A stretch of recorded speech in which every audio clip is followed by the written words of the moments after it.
Smith, and I created Colos IG Gold. Xin chào, tôi là Grant Washington Smith và là người sáng tạo ra Colos IG Gold.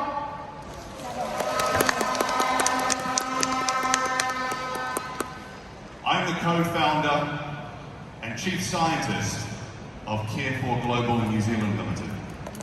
Tôi là nhà đồng sáng lập và là giám đốc khoa học của Global New Zealand.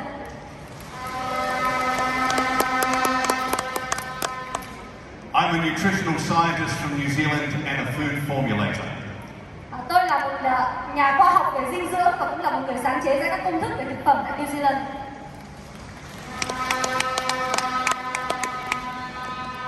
For nearly 10 years, I worked in the United States for a company called Amway, where I managed a team whose job it was to go out and look for new technologies and new products to bring back into the Amway business.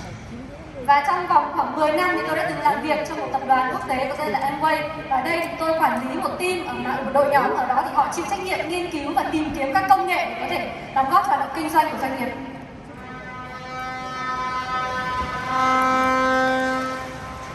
But today I'm here because I developed Colos IG Gold nutritional drink for its improved flavor and its enhanced nutritional benefits. Và hôm nay tôi có mặt ở đây bởi vì là tôi đã phát triển ra sản phẩm Colos IG Gold, một thức uống dinh dưỡng với khẩu vị đặc biệt và đồng thời có những hàm lượng dinh dưỡng tuyệt vời.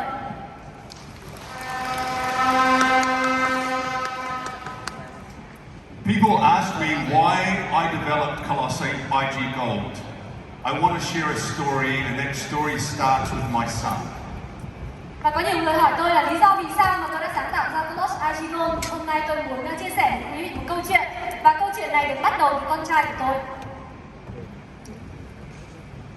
In 2019, my youngest son, Fergus, who's an elite cyclist, earned himself a sports scholarship to a top United States university. Và vào năm 2019, con trai út của tôi là Fergus đã đỗ học bổng của một trường cao đẳng tại Mỹ và anh ấy là một vận động viên đua xe chuyên nghiệp. Just weeks after he arrived in the United States to join the cycling team, COVID broke out, and the university went into lockdown for the year. Và chỉ sau một vài tuần khi mà con trai tôi đến Mỹ để nhập học thì Covid đã xảy ra và khi đó thì toàn bộ trường học đã phải giãn cách đóng cửa. As parents, my wife and I had a hard decision. Let our son continue to stay in the United States without the support of his family? Và khi đó thì với tư cách là cha mẹ thì tôi và vợ tôi đã có những quyết định rất là khó khăn, đó là tiếp tục để cho con trai tôi ở lại Mỹ để có thể tiếp tục theo học và sẽ không có gia đình bên cạnh. Or bring him back to New Zealand and miss his potential scholarship opportunity. Hay là khi đó chúng tôi sẽ đem con quay trở lại New Zealand và bạn ấy sẽ mất đi cái cơ hội rất là tuyệt vời của một học bổng tại Mỹ.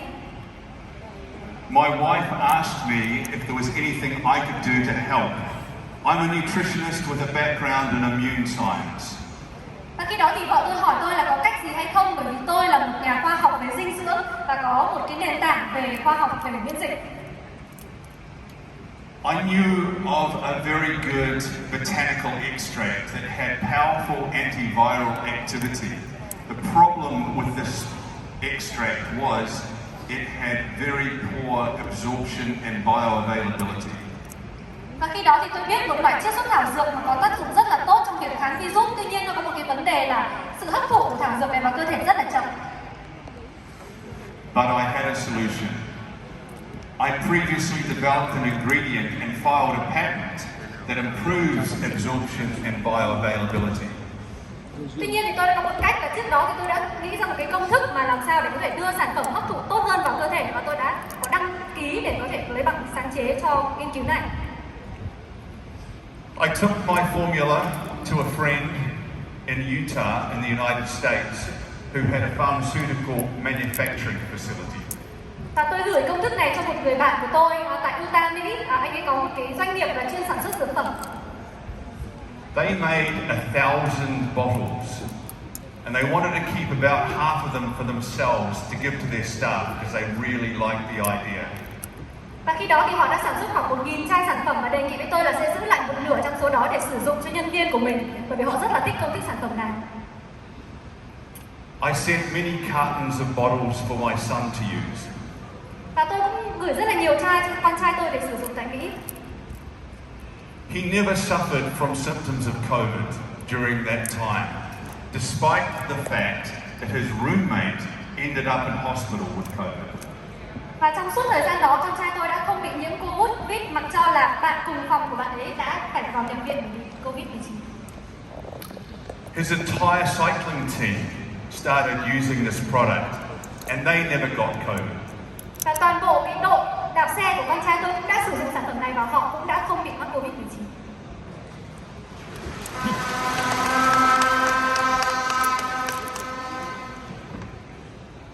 We didn't see my son for 3 years due to travel restrictions, but he completed his degree in the United States and he went on to win 4 silver medals at the US National Track Championships. Và mặc dù là do những hạn chế về di chuyển nên trong suốt 3 năm chúng tôi đã không gặp con trai của mình, nhưng bạn ấy đã hoàn thành chương trình tại trường thể thao và đã 4 lần giành huy chương bạc trong các giải thi đấu đạp xe quốc gia.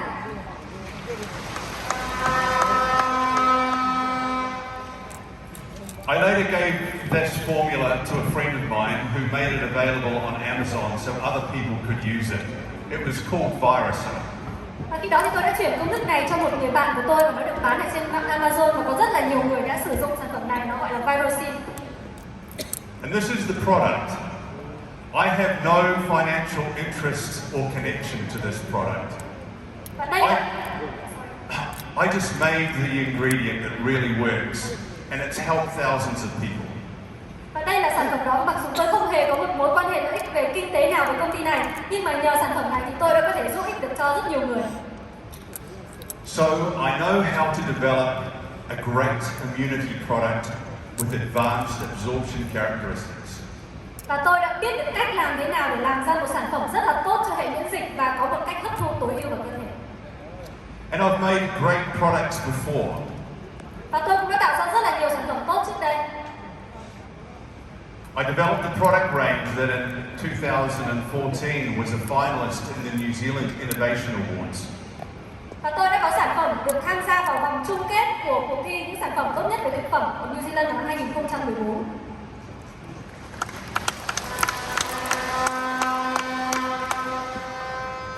Another product range I created was a finalist in the World Beverage Awards in 2021 in Germany. Và một trong những sản phẩm của tôi cũng đã lọt vào vòng chung kết của cuộc thi đồ uống thế giới vào năm 2021 được tổ chức tại Đức.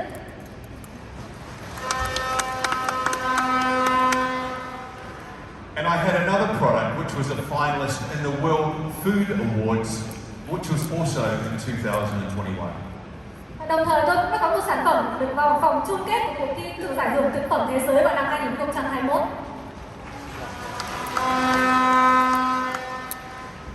So Colos IG Gold isn't just another one of the many hundreds of drinks out on the market. It's a groundbreaking innovation in nutritional science. Và mặc dù là Colos IG Gold cũng chỉ là một trong hàng ngàn những sản phẩm thức uống về dinh dưỡng ở trên thị trường, nhưng đó thực sự là một phát kiến đột phá về khoa học.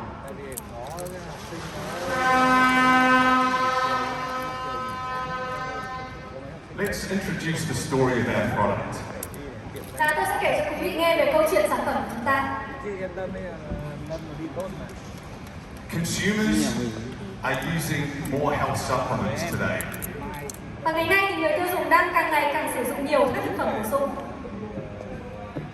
Vietnam is the fastest growing and most exciting market in Southeast Asia, and a lot of its growth is coming from people just like you. Và Việt Nam là một trong những thị trường tăng trưởng đột phá, đặc biệt là tại khu vực Đông Nam Á, và cái sự tăng trưởng đó phần lớn là nhờ những khách hàng như quý vị.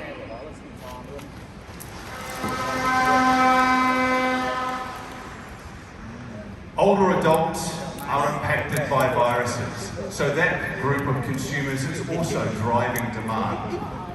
Và nhóm những khách hàng lớn tuổi là những người mà đã từng bị ảnh hưởng rất nặng nề bởi Covid-19, vì cái nhu cầu của nhóm khách hàng này càng ngày càng tăng. Many Vietnamese consumers believe that health supplements strengthen the immune system and protect them from COVID-19. Và có rất là nhiều người tiêu dùng Việt Nam tin tưởng rằng là với những sản phẩm bổ sung dinh dưỡng cho hệ miễn dịch thì sẽ giúp cho họ có tăng sức đề kháng chống lại Covid-19. And this is important because consumers prefer to boost their health rather than treat symptoms.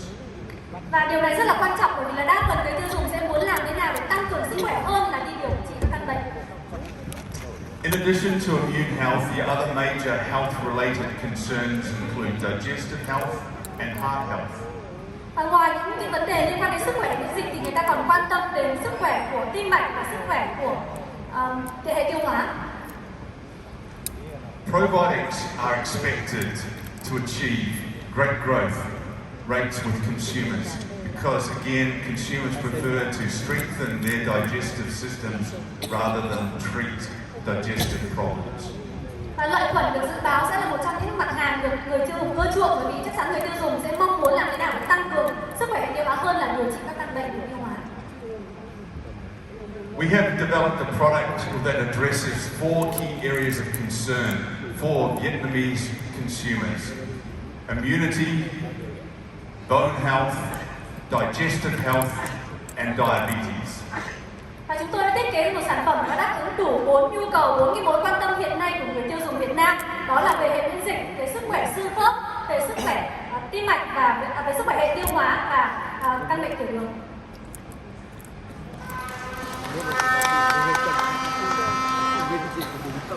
Let's take a little look at the colostrum, the Colos IG Gold product for a second.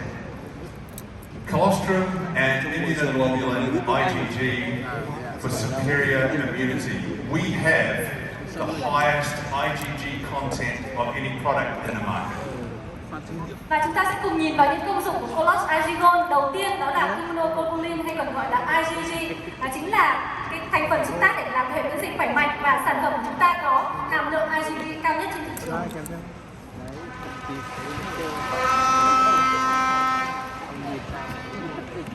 We have a formulation blend of calcium, vitamin D3 and vitamin K for higher bone mineral density and stronger bones, which a number of our competitors are missing one of those key ingredients. Và chúng ta có một công thức phối hợp giữa canxi, vitamin D3 và vitamin K làm giúp tăng cường mật độ xương khớp và rất là nhiều những sản phẩm tương tự trên thị trường đang thiếu đi một trong những thành phần này. We developed Biolactol for better absorption and protection of the IgG content in our product. Và chúng tôi đã phát minh ra công nghệ Biolactol là công nghệ mà giúp làm cho bảo vệ và hấp thụ tốt hơn IgG ở trong cơ thể của chúng ta. We use more fiber and prebiotics in our product for improving digestion and regularity. Và chúng ta cũng bổ sung thêm chất xơ cũng như là prebiotic vào trong sản phẩm để có thể giúp tăng cường sức khỏe của hệ tiêu hóa. With 8 billion probiotics per serving for better gut health, we have many times more probiotics than our competitors. Và với 8 tỷ lợi khuẩn có trong một khẩu phần sản phẩm thì chúng ta đang bảo vệ tốt hơn các nhu cầu của đường ruột cũng như là có ưu thế hơn so với rất nhiều những sản phẩm hiện nay đang có trên thị trường. We have a lower glycemic index, which I'll explain shortly, but this is very important for anybody concerned about diabetes. Và chúng ta có chỉ số GI của sản phẩm tương đối thấp và điều này rất là quan trọng cho những giải thích tiếp theo. Nhưng đây là một mối quan tâm của rất nhiều những người đang có căn bệnh tiểu đường. We have lower added sugar in our product, which is really good for blood glucose control. Và hàm lượng đường trong sản phẩm thấp thì điều này rất là tốt để giúp có thể kiểm soát được hàm lượng glucose ở trong cơ thể. We asked a group of nutritionists to compare the formulation of Colos IG Gold with similar products in the market. We asked them to put the formulas in rank order from best to worst. Và chúng tôi có một nhóm các nhà khoa học cộng tác với nhau và chúng tôi đã yêu cầu họ đề nghị họ có thể đánh giá được hàm lượng cũng như công thức của Colos IG Gold so với một số các sản phẩm tương đồng và thang điểm chấm là từ kém cho đến rất là tốt. Best immunity formula. Và công thức sản phẩm miễn dịch tốt nhất. Best bone health formula. Công thức tốt nhất cho xương khớp. Best gut health formula. Công thức tốt nhất cho đường ruột. Best formula for diabetes. Công thức tốt nhất cho những người có bệnh tiểu đường. Colos IG Gold was best in every class. Và Colos IG được các nhà khoa học đánh giá là tốt nhất ở trong số những sản phẩm họ lựa chọn.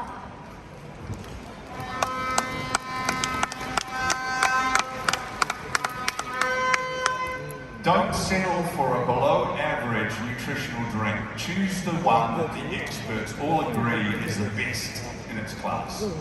Vì thế đừng tìm kiếm một sản phẩm dinh dưỡng thông thường, mà chúng ta hãy tìm kiếm và lựa chọn những sản phẩm mà được các nhà khoa học, các chuyên gia đánh giá là tốt nhất.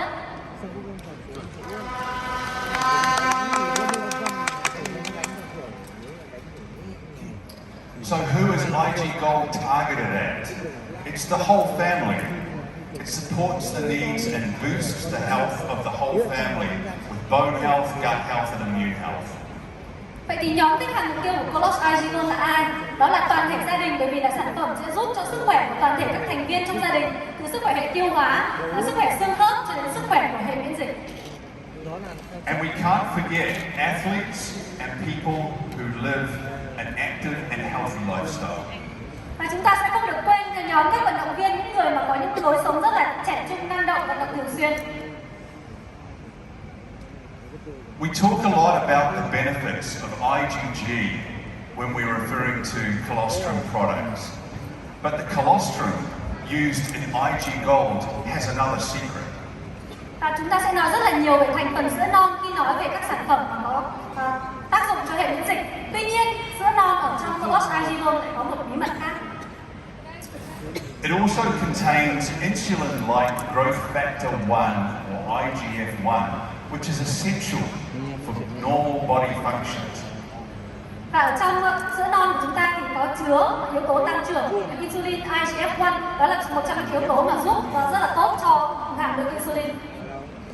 Recent studies in 2020 showed that IGF-1 is an effective alternative therapy for diabetes and diabetes-associated complications. Và một trong những nghiên cứu khoa học vào năm 2023 thì cho thấy rằng là IGF-1 là một trong những yếu tố mà sẽ có rất là tốt cho những người có bệnh tiểu đường hoặc là những căn bệnh mà có liên quan đến tiểu đường.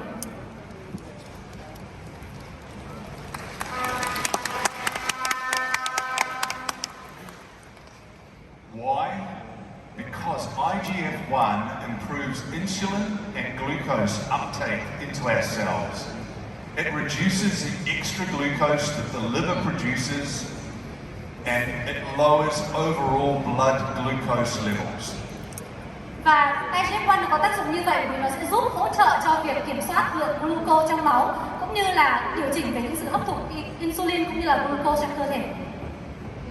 And just as importantly, it improves blood lipid or blood fat profiles in diabetic patients. Và điều này thì cũng sẽ có hỗ trợ cho đến những cái quá trình mà tạo ra các mô mỡ như là tạo ra chất béo ở trong máu. Colos IG Gold has a very low glycemic index, and glycemic index is a way to understand the effect that certain carbohydrates will have on blood sugar levels. Và chỉ số GI là một chỉ số, một trong những cái lượng đường ở trong sản phẩm, và với một chỉ số GI rất là thấp của Colos IG Gold thì nó sẽ giúp điều chỉnh cho những người mà có những vấn đề về tiểu đường. The higher the glycemic index number is, the bigger the blood sugar spike will be, and that's a bad thing. Và chỉ số GI ở trong thức ăn càng cao thì nó sẽ có tác dụng càng xấu cho đến lượng đường ở trong máu. Foods and drinks with a glycemic index of less than 55 is recommended for diabetes, and Colos IG Gold has a low glycemic index of 30, making it a much better choice than our competitors. Và với những người bệnh tiểu đường thì được khuyến cáo là dùng các thức ăn và đồ uống có chỉ số GI dưới 50, và với chỉ số GI của Colos IG Gold là có 30 thì nó được khuyến cáo và phù hợp cho những người đang có căn bệnh tiểu đường.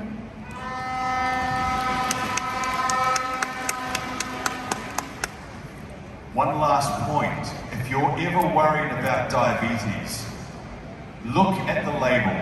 Sugar should never be the first ingredient on the ingredient list when you're looking at labels. Và có một lời gợi ý cho những quý vị mà đang có liên quan đến căn bệnh tiểu đường thì hãy nhìn vào bảng thành phần ở trong mỗi sản phẩm bị sử dụng. Đường sẽ không bao giờ được là thành phần đầu tiên liệt kê ở trong bảng dinh dưỡng đó. Several of our competitors have sugar as their first ingredient. Và có những sản phẩm ở trên thị trường thì có hàm lượng đường chính là thành phần đầu tiên ở trong bảng dinh dưỡng. We have a lot of standards for how we farm our operation. New Zealand dairy farms are strictly controlled by the New Zealand government. Và chúng tôi phải tuân thủ theo rất là nhiều quy định trong quá trình thực hiện trên các trang trại nuôi dưỡng bò sữa và tuân thủ theo các quy định rất là nghiêm ngặt của chính phủ New Zealand. We have the Animal Products Act of 1999 and the Animal Products Regulation of 2021. Và chúng tôi phải tuân theo quy định của đạo luật về các sản phẩm từ động vật vào năm 2019 cũng như các cái quy định về đạo luật của chính phủ New Zealand về các sản phẩm từ động vật vào năm 2020. And by law, our farmers must operate a risk management program or RMP, just like our dairy factories all have to do. Và theo quy định của nhà nước thì tất cả những người nông dân sẽ phải tuân thủ theo những cái quy trình để kiểm soát rủi ro gọi là RMP giống như là các nhà máy sản xuất.